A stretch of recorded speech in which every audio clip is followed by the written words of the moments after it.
All right, boys and girls, so we are headed for double overtime in Boston. So I thought during the intermission, let's talk about Ottawa.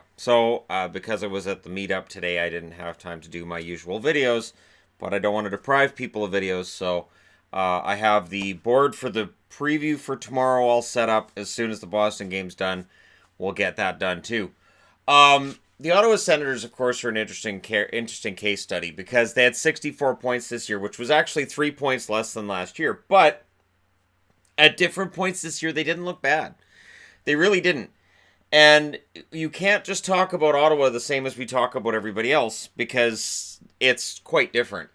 They were 18th in goals for this year. That's right, 18th, which is higher than people might think. However, we'll get to why what they have right now may have a hard time replicating that. They were 31st in goals against, and you can argue defense, you can argue goaltending. You're probably right on both.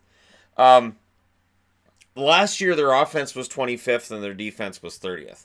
So, with a 25th ranked goals for last year and a goals against of 30th, this year 18th and this year's goals against 31st, I should say, they actually kind of improved a little bit this year over last year.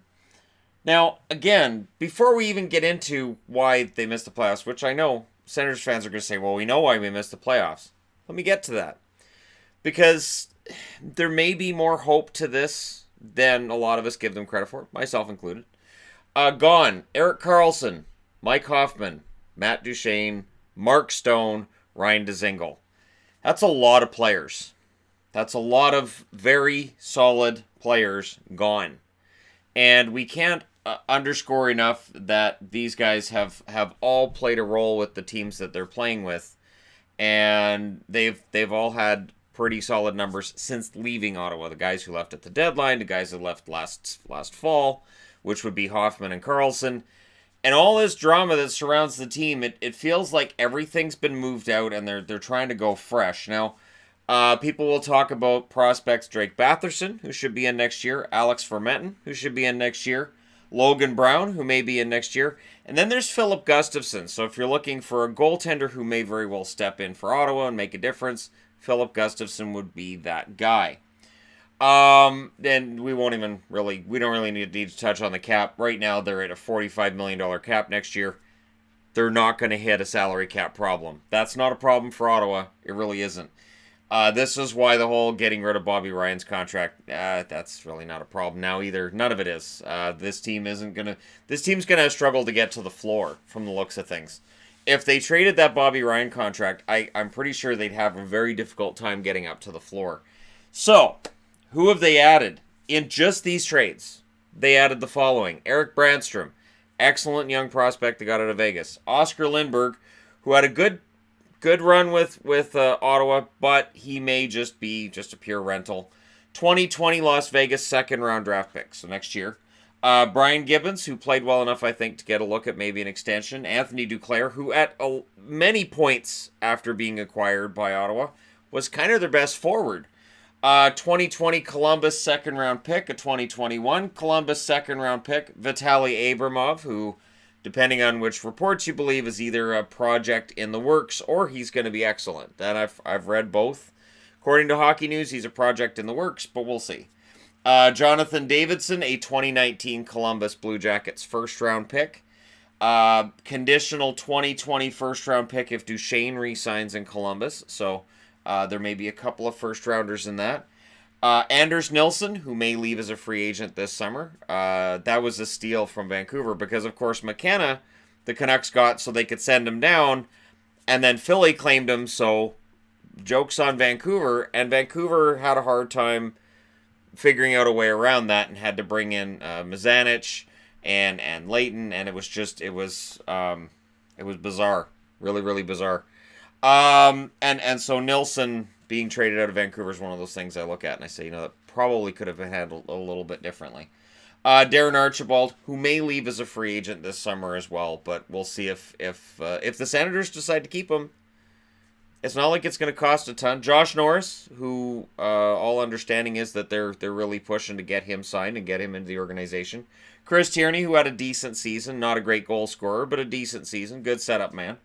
Rudolph Balcers, one of the funnest names in the history of fun names. Funnest is a word, sure it is. Yeah.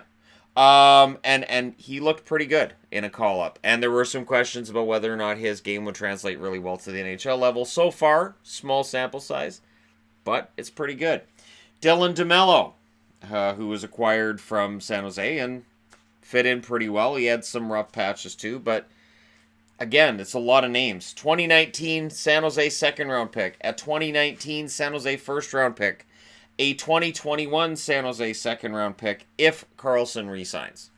So if Karlsson stays in San Jose, that's a nice draft pick for them. And it's a first-round draft pick if San Jose makes the Stanley Cup final. So Ottawa fans are cheering for San Jose right now. Mikkel Bodker, who had mixed results there. Julius Bergman, he's been moved out since then, hasn't he? I think so. he didn't factor in as like a guy that they were gonna build around or anything. Anyways, 2020 San Jose 6th round draft pick. So these are all of the names of what they got for just these 5 guys, mainly. Some of these guys were picked up in other deals, and I didn't put up the players they lost because they didn't lose anybody who was going to be on the regular roster anyways. So pretty solid in adding bodies. A lot of guys. Now, the question becomes, how many of these guys, how many of these players are going to form a playoff team someday for the Ottawa Senators? And that's the real question for Pierre Dorion, because if you're going to just build with a bunch of young guys and you're not going to spend the money on veterans, it can be rough. That could be a really, really tough situation, and I don't know if you want to put Brady Tkachuk in a position where he's one of the leaders because he's going into his second year. So there's a lot of good young players. That usually means they're rough around the edges, but that's where the Senators' future is, and clearly they're going to be active. I think they'll be active at the draft as well. I have a funny feeling they're going to try to move up at the draft. They have numerous draft picks that they can clump together and try to move up at the draft. But at least that draft pick they traded to Colorado did not turn out to be Jack Hughes. The Avalanche getting the number 4 draft pick there. So Ottawa made the right move in holding onto that draft pick last year and drafting Tkachuk. I have a very hard time thinking that the number 4 guy would necessarily have been more important than Tkachuk. And if Brady Tkachuk was in Colorado right now, well, yeah. That would have made them even deadlier. Anyways, so where they missed the playoffs, it's worthy to note that October 20th, they're 4-2-1. They actually had a pretty good start to the season, and there was a lot of talk about these guys are supposed to be downtrodden. They're not. They're looking pretty good. They must have read the articles. October 23rd to November 1st, they lose 6 out of 7. November 19th to 26th, they lost 4 in a row. December 21st to January 6th, they lost 8 in a row. January 19th to February 6th, they lost 5 in a row. February 18th to March 2nd, they lost 7 in a row, and it became 11 out of 12. So it was just a tumble down the hill, and there wasn't anything keeping them from being the 31st team out of 31 teams in the NHL standings. But, it's not all doom and gloom. Like I said, they have added a lot. They gave away a lot. Let's be honest. Karlsson is potentially a franchise defenseman. I think he's been playing hurt for a lot of time this season. Whether he ever gets back to being the Erik Karlsson we saw in 2017 or not is a question mark. Hoffman's a 30-goal scorer. Duchesne has looked pretty solid for Columbus. And honestly, I think he's going to get a raise this summer. I wouldn't have thought that last summer, but hey. Mark Stone, of course, has been fantastic for Vegas. Now, they go out in the first round, but I think they're still pretty happy to have Stone going forward. Dzingel, tonight as I'm recording this, was a healthy scratch for the Columbus Blue Jackets. He's had more of a difficult time with the transition. So Dzingel, it might be a steal what they got for Ryan Dzingel. Absolutely, because if Columbus isn't using him and if Columbus doesn't keep him, that kind of makes that deal kind of a good one for them. And it was probably the best deal that was offered. Everybody knew that Ottawa was in trouble, so they're probably lowballing him just a little bit. Now, UFAs this summer, Lindbergh, Gibbons, Pajärvi, Nilsson, Archibald.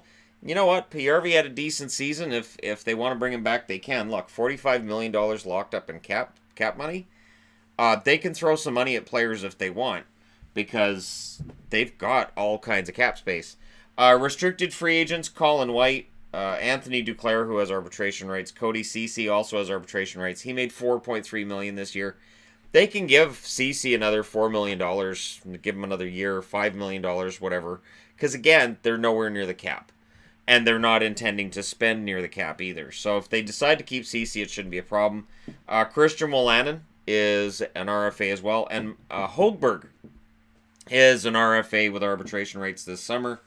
So we'll see what they do with him. Because again, there's some speculation that Anderson and Condon could be the guys they're going to go with going into the season. I don't know that Condon would be the guy that sticks. I could see Hogberg or Gustafsson ending up getting that backup spot. But it'll be interesting to see. I will say this for Ottawa, they're not boring.